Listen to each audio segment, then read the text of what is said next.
ಎಲ್ಲರಿಗೂ ನಮಸ್ಕಾರ. ಇವತ್ತು ಮಾಡಲು ಹೊರಟಿರುವಂಥ ಒಂದು ರೆಸಿಪಿ ಬಂದು ಕಾಮಕಸ್ತೂರಿ ಬೀಜದ ಪಾಯಸ. ಕಾಮಕಸ್ತೂರಿ ಬೀಜ ಬಂದು ದೇಹಕ್ಕೆ ಅತಿ ಹೆಚ್ಚು ತಂಪು ಹಾಗೂ ಇದನ್ನು ತೂಕದ ಇಳಿಕೆಗೂ ಸಹ ಬಳಸುತ್ತಾರೆ.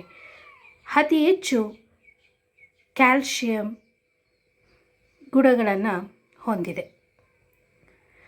ಈ ಕಾಮಕಸ್ತೂರಿ ಬೀಜದ ಪಾಯಸವನ್ನು ಮಾಡಲು ಬೇಕಾಗಿರುವಂಥ ಸಾಮಗ್ರಿಗಳು: 1 ಕಪ್ ಬೆಲ್ಲ, 1 ಕಪ್ ರುಬ್ಬಿ ಇಟ್ಟಿರುವಂಥ ತೆಂಗಿನಕಾಯಿ ಮಿಶ್ರಣ, 1 ಕಪ್ ಹಾಲು, ನೆನೆಸಿ ಇಟ್ಟಿರುವಂಥ ಸಬ್ಜಾ ಅಂದರೆ ಕಾಮಕಸ್ತೂರಿ ಬೀಜ, 3 ಕುಟ್ಟಿ ಪುಡಿ ಮಾಡಿ ಇಟ್ಟಿರುವಂಥ ಏಲಕ್ಕಿ.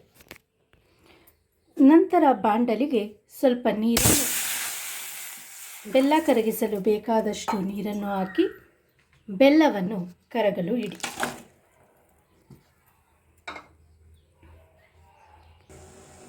ಈ ರೀತಿ ಬೆಲ್ಲ ಕರಗಿದ ನಂತರ 1 ಕಪ್ ಹಾಲನ್ನು ಹಾಕಿ ಈ ರೀತಿ 1 ಕಪ್ ಹಾಲನ್ನು ಹಾಕಿ ಸ್ವಲ್ಪ ಕುದಿಯಲು ಬಿಡಿ. ಹಾಲು ಸ್ವಲ್ಪ ಪ್ರಮಾಣದಲ್ಲಿ ಕುದಿಯಲು ಪ್ರಾರಂಭಿಸಿದಾಗ ರುಬ್ಬಿ ಇಟ್ಟಿರುವಂಥ ತೆಂಗಿನಕಾಯಿಯ ತುರಿಯ ಮಿಶ್ರಣವನ್ನು ಬೆಲ್ಲ ಮತ್ತು ಹಾಲಿನ ಮಿಶ್ರಣಕ್ಕೆ ಸೇರಿಸಿ. ಈ ರೀತಿ ಹಾಲು ಮತ್ತು ಬೆಲ್ಲ ಜೊತೆ ಸೇರಿಸಿರುವಂಥ ಕಾಯಿಯ ಮಿಶ್ರಣವು ಚೆನ್ನಾಗಿ ಕುದಿಯುವವರೆಗೂ ಕುದಿಸಿ.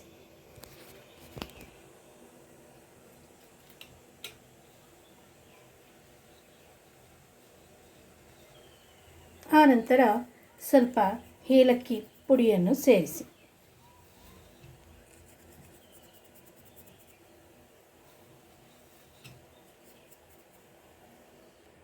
ಸಣ್ಣ ಉರಿಯಲ್ಲೇ ಇಟ್ಟುಕೊಂಡು ಚೆನ್ನಾಗಿ ಕಾಯಿಯ ಮಿಶ್ರಣವನ್ನು ಬೇಯಿಸಿಕೊಳ್ಳಿ.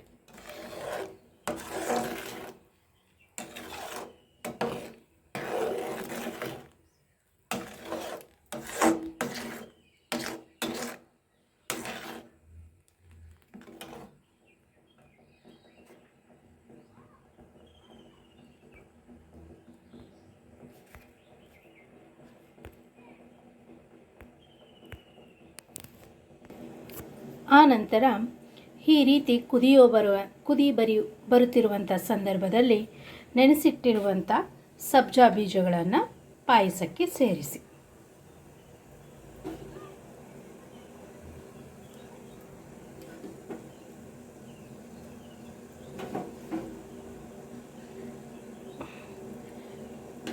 ಇದು 2 ಸ್ಪೂನ್ ಸಬ್ಜಾ ಬೀಜವನ್ನು ನೆನೆಸಿಟ್ರೆ 1 ಕಪ್ ಸಬ್ಜಾ ಬೀಜದ ಮಿಶ್ರಣವು ಈ ರೀತಿ ದೊರೆಯುತ್ತದೆ.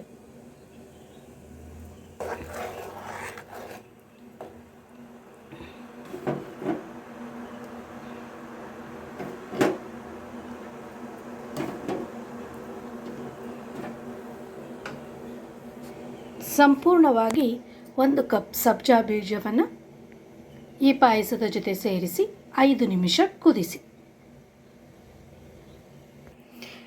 ಈ ರೀತಿ ಚೆನ್ನಾಗಿ ಕುದಿಯುವವರೆಗೂ ಕುದಿಸಿ. ಆನಂತರ ಸವಿಯಾದ ಸಬ್ಜಾ ಬೀಜದ ಪಾಯಸವು ಸಿದ್ಧವಾಗುತ್ತದೆ.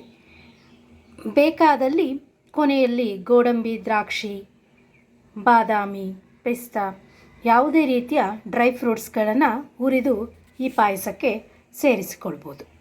ಕೊನೆಯದಾಗಿ ಈ ರೀತಿ ರುಚಿಯಾದ ಸಬ್ಜಾ ಬೀಜದ ಪಾಯಸವು ಸಿದ್ಧವಾಗಿದೆ.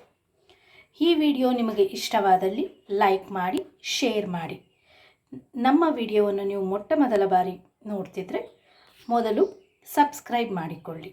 ಆನಂತರ ಬೆಲ್ ಬಟನನ್ನು ಪ್ರೆಸ್ ಮಾಡಿ. Thank you.